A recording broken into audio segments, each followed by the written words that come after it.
So hi everyone, welcome to Saral Shiksha online. और आज की हम इस वीडियो में स्टैटिस्टिक्स का एक मेजर टर्म मोड सीखेंगे। पिछली वीडियो में हमने मीन सीखा था और मीन को भी हमने डिस्क्रीट डेटा और कॉन्टिन्यूस डेटा दोनों के लिए सीखा था। आज हम समझेंगे मोड क्या होता है और साथ ही साथ हम ये भी देखेंगे कि मोड को भी discrete data and continuous data के लिए कैसे कैलकुलेट किया जाएगा। तो सबसे पहले मोड होता क्या है इसके बारे में बात करते हैं।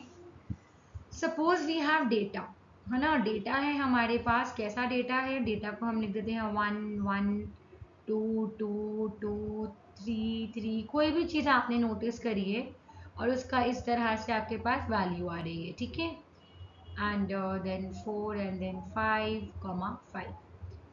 सपोज ये मेरे पास एक डेटा है, ठीक है। अब जब इस डेटा में हाईएस्ट फ्रीक्वेंसी जिस भी पॉइंट की होगी उसको मैं मोड बोलूंगी, या आप ये बोलो जो मोस्टली मोस्टली आकर हो रहा होगा डेटा में, ठीक है ना। You can write most number of times the data value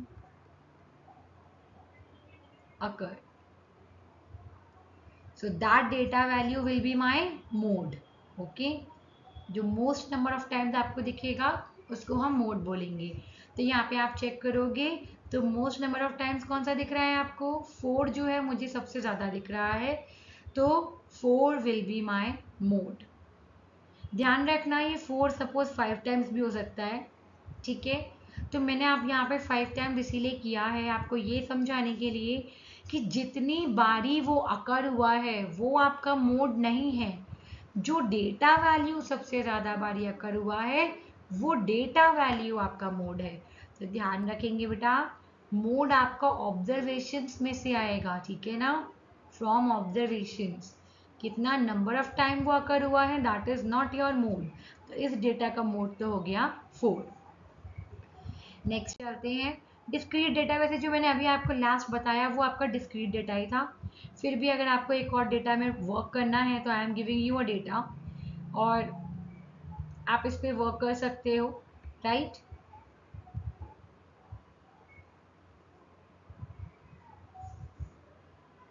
अब ये इस तरह का डेटा मैंने लिखा है तो आप ध्यान रखेंगे बेटा, सबसे पहले आप अपने डेटा को ना प्रॉपरली अरेंज करिए, ईदर इन इंक्रीजिंग ऑर्डर और डिक्रीजिंग ऑर्डर।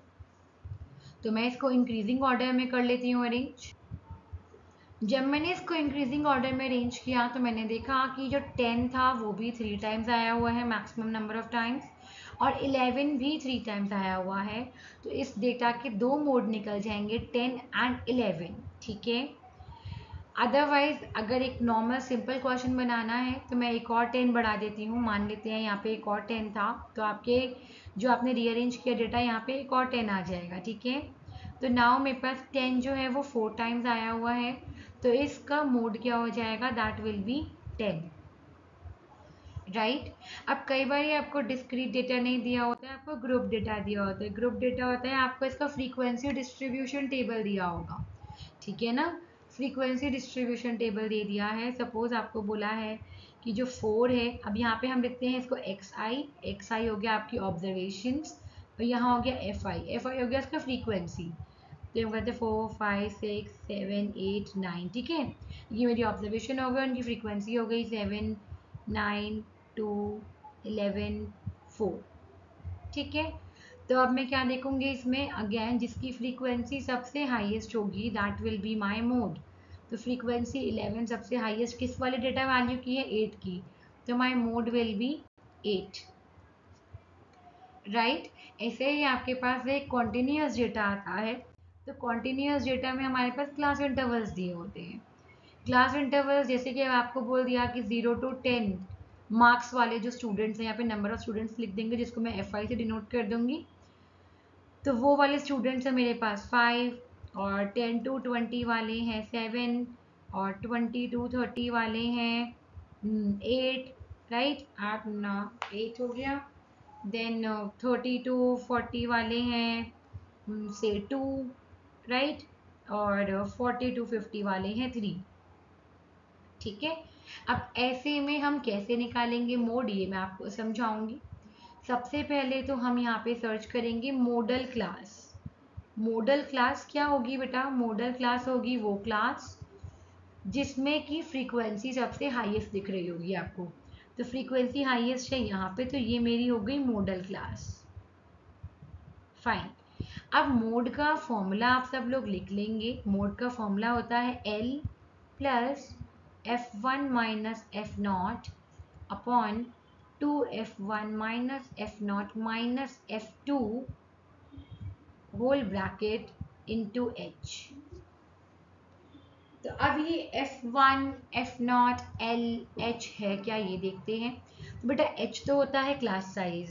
क्लास साइज मैंने आपको पहले भी समझाया था। तो क्लास साइज होता है आपका कोई भी, ये जो आप कोई भी क्लास उठा लो, ठीक है ना, उसकी जो जंप होगा, जंप एज इन उसका जो upper limit minus lower limit होगा, वो आपका क्लास साइज होता है। आप देखेंगे यहाँ सभी में, जैसे अगर मैं अपनी मॉडल क्लास को ही ले लूँ तो 30 minus 20 10 will be my class size, तो H विल बी 10। अब ये L क्या है बेटा? मॉडल क्लास का जो लोअर लिमिट है, मॉडल क्लास का जो लोअर लिमिट है वो आपका होगा L। मॉडल क्लास की जो फ्रीक्वेंसी है वो होगा आपका F1, इससे ऊपर वाली फ्रीक्वेंसी होगा F0 और इसके नीचे वाली फ्रीक्वेंसी होगा F2। ठीक है, तो ये सारी वैल्यूज आप यहाँ पुट कर देंगे। तो मोड का वैल्यू क्या आ जाएगी? 20 plus F1 is 8 minus 7 upon 2F1, तो 8 to the 16 minus 7 minus 2 multiplied by H, that is 10। इसको फर्दर सॉल्व करेंगे। 20 प्लस 1 अपॉन, तो 16 माइनस 9 कितना हो जाएगा यहाँ पे? 7, right. 16 minus 9 will be 7 multiply by 10।